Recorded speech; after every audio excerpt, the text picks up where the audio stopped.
Hello everyone, warm welcome to the channel.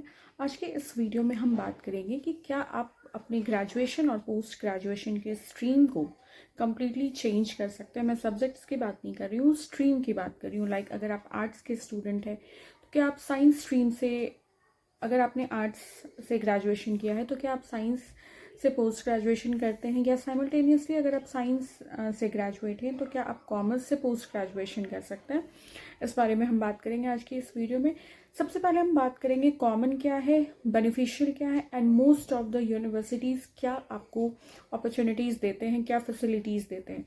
तो most of the universities की जो criteria होती है वो ये होती है कि आप सब्जेक्ट को इन कॉन्टिन्यूएशन में चूज़ कर सकते हैं। लाइक अगर आप आर्ट स्ट्रीम के स्टूडेंट हैं तो आर्ट से ही किसी सब्जेक्ट में आप पोस्ट ग्रेजुएशन कर सकते हैं। अगर आपने आर्ट से ग्रेजुएशन किया है तो सब्जेक्ट मैंडेट नहीं होता, आपका स्ट्रीम सेम होना चाहिए बेसिकली।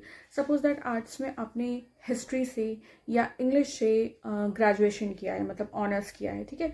तो आप पोस्ट ग्रेजुएशन में अगर हिस्ट्री या इंग्लिश से मास्टर्स नहीं करना चाहते तो अपना सब्जेक्ट चेंज कर सकते हैं। लाइक आप इकोनॉमिक्स से कर सकते हैं, आप ज्योग्राफी से कर सकते हैं पोस्ट ग्रेजुएशन, बिकॉज वो स्ट्रीम आपका सेम चल रहा है। जो आपका आर्ट्स वाला स्ट्रीम है वो सेम चल रहा है, उसी के कॉन्टिन्यूएशन में आप कर रहे हैं।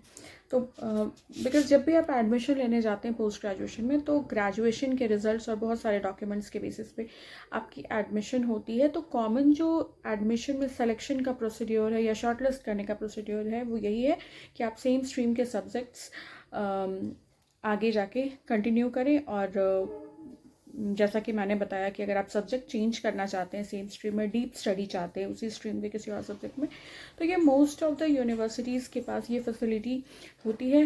वो ये कोर्सेज आपको अवेल करवाते हैं, देते हैं। बट बहुत लोग ऐसे भी होते हैं जो अपना स्ट्रीम स्विच करना चाहते हैं, लाइक साइंस से कॉमर्स में जाना चाहते हैं या कॉमर्स से आर्ट्स में जाना चाहते हैं।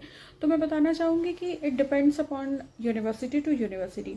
ऐसी कोर्सेज ज़्यादातर आपको जो कॉरेस्पॉन्डिंग कोर्सेज होती है वहाँ पर ऐसी फैसिलिटीज़ आपको मिल जाएंगी करने की। लाइक अगर आपने साइंस से ग्रेजुएशन किया रेगुलर कोर्स से किसी रेगुलर यूनिवर्सिटी से, और अब आप कॉमर्स या आर्ट्स से पोस्ट ग्रेजुएशन करना चाहते हैं, तो कुछ ऐसे रेगुलर यूनिवर्सिटीज़ हैं जो आपको ऑफ़र करती हैं ऐसी कोर्सेज कि आप पूरा स्ट्रीम ही स्विच कर सकते हैं। बट मेजरली जो कॉरेस्पॉन्डिंग यूनिवर्सिटीज़ होती हैं, जो ओपन यूनिवर्सिटीज़ होती हैं, वहाँ पे ज़्यादा ये फैसिलिटीज़ होती हैं कि आप अपने स्ट्रीम को स्विच कर सकते हैं या किसी भी सब्जेक्ट में आप मास्टर्स कर सकते हैं जो आपकी पहले से स्ट्रीम नहीं रही है वो।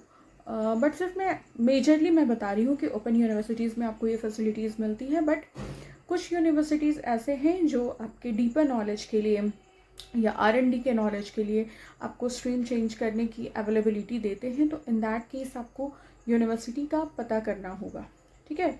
बट जो एक कॉमन फ्लो चलता है, वो कहता है ना गो विद द फ्लो, वो यही होता है कि आप सेम सब्जेक्ट में ग्रेजुएशन एंड पोस्ट ग्रेजुएशन करें तो आगे वो बेनिफिशियल भी होता है, आपके नॉलेज के लिए भी बहुत अच्छा होता है, करियर के लिए भी बहुत अच्छा होता है, और multiple number of scope and opportunities हैं सेम स्ट्रीम में विद सेम सब्जेक्ट और अनदर सब्जेक्ट, वो पॉसिबल होता है, ठीक है। लाइक मेरे जानते में भी बहुत लोग ऐसे हैं जिन्होंने इंग्लिश ऑनर्स से ग्रेजुएशन किया है एंड देन इकोनॉमिक्स से पोस्ट ग्रेजुएशन किया है, तो वो बहुत इजीली हो जाता है, उसमें एज सच कोई हर्डल नहीं आती है। बट ये वाले में कुछ यूनिवर्सिटीज़ में प्रॉब्लम हो सकती है, तो वो पता करना होगा। बहुत सारी क्वेश्चंस आ रही थी तो मुझे लगा ये टॉपिक मुझे क्लियर करना चाहिए। If you find this video helpful and informative, kindly subscribe to the channel, like comment and share. किसी भी वीडियो रिक्वेस्ट के लिए आप मुझे कमेंट में मेंशन कर सकते हैं, मैं डेफिनेटली उस टॉपिक पे वीडियो लाऊंगी। Thank you so much for stopping by and watch.